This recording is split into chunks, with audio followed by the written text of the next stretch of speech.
The first thing most people do during an earthquake is often the mistake that gets them hurt. The ground shifts beneath you. At first it's subtle, a faint vibration through the floor, a glass trembling on the table, a ceiling light swaying slightly overhead. Your brain recognizes the signal almost instantly. Earthquake? The response is immediate and instinctive. Get out. Now. Your eyes snap toward the door because you already know the fastest path outside, the staircase. Your body begins moving before your mind has time to argue, because every survival story you've ever heard says the same thing. Leave the building as fast as possible. But earthquakes don't behave like fires, and the moment you start running may be the moment your risk increases the most, especially if the direction you're running is down the stairs. In most emergencies, running for the exit saves you.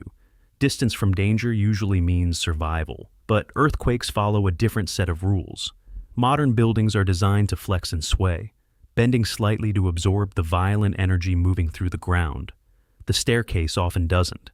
It's typically built as a rigid block anchored between floors.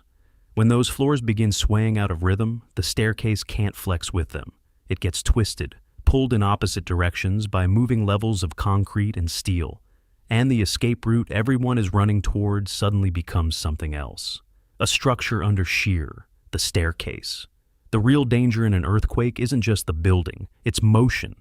Not the slow swaying you see in dramatic footage, but violent lateral acceleration. The ground snapping left, then right, sometimes several times in a single second. Every floor in the building responds slightly differently. One level lags, another overshoots, steel bends, concrete flexes. Engineers design buildings to survive this chaos by allowing them to move like tall, flexible springs. But your body was not designed for that environment. Your balance system expects the ground to behave like ground, stable, predictable. Now imagine trying to run down a staircase while the entire structure beneath you is whipping side to side. Your inner ear loses its reference point. Your steps land half a beat too late. And one small misstep on a staircase doesn't end with a stumble. It ends with gravity taking over. During a strong earthquake, the ground doesn't just move, it accelerates, fast enough that the floor beneath your feet can push sideways with forces approaching half your body weight. Engineers measure this as horizontal acceleration, sometimes reaching 0.3 to 0.6 g in severe shaking. Your balance system was never designed for a surface that suddenly changes direction several times a second. When you're standing still, your muscles and inner ear can still compensate. But when you're moving, every step depends on the floor staying where you expect it to be. On a staircase, that assumption collapses. Each step is narrow. Each landing introduces a sudden drop in elevation. Your body is already leaning forward to descend.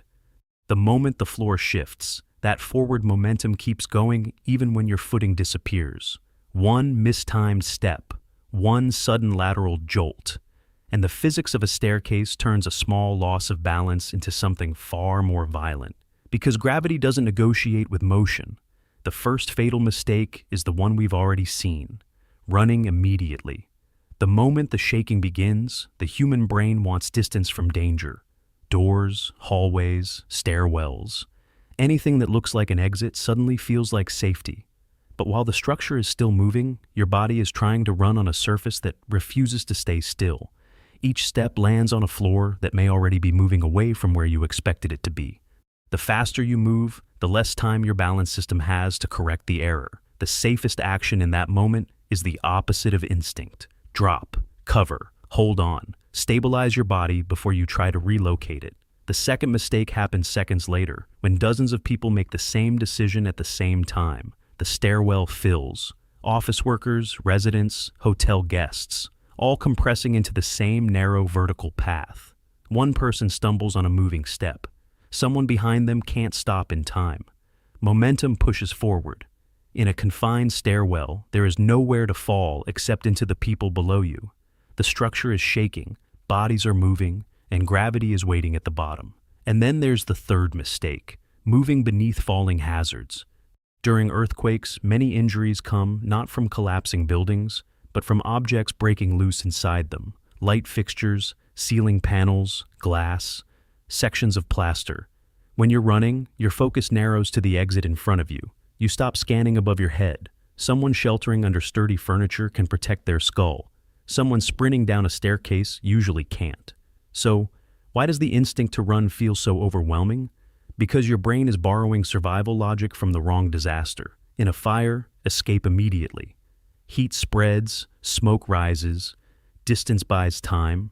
Your nervous system learned the rule long ago, and it applies it automatically the moment danger appears. But an earthquake is different. The threat isn't chasing you through the building.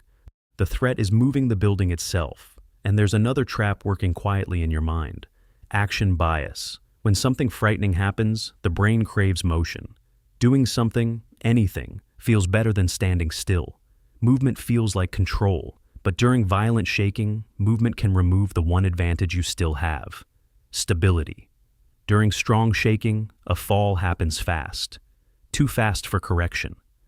One step lands wrong, the floor shifts sideways. Your center of gravity moves past the point of recovery. On flat ground, that might mean a bruise. On a staircase, it means something else entirely. Momentum carries you forward while gravity pulls you down. The fall doesn't stop at the next step. It continues. And in a major earthquake, losing the ability to move can become far more dangerous than the shaking itself. Earthquakes trigger one of the strongest instincts humans have: move, escape, run. But survival in a moving building follows a different rule: stability first, movement later. When the ground begins to shake, your priority is not distance from the structure. It is control of your body and protection of your head. Drop, cover, hold on. Wait until the motion stops before you try to escape. Because the first instinct you feel during an earthquake may not be saving you. It may be putting you exactly where the danger concentrates. So, when the ground moves beneath your feet, will you trust your instinct or override it?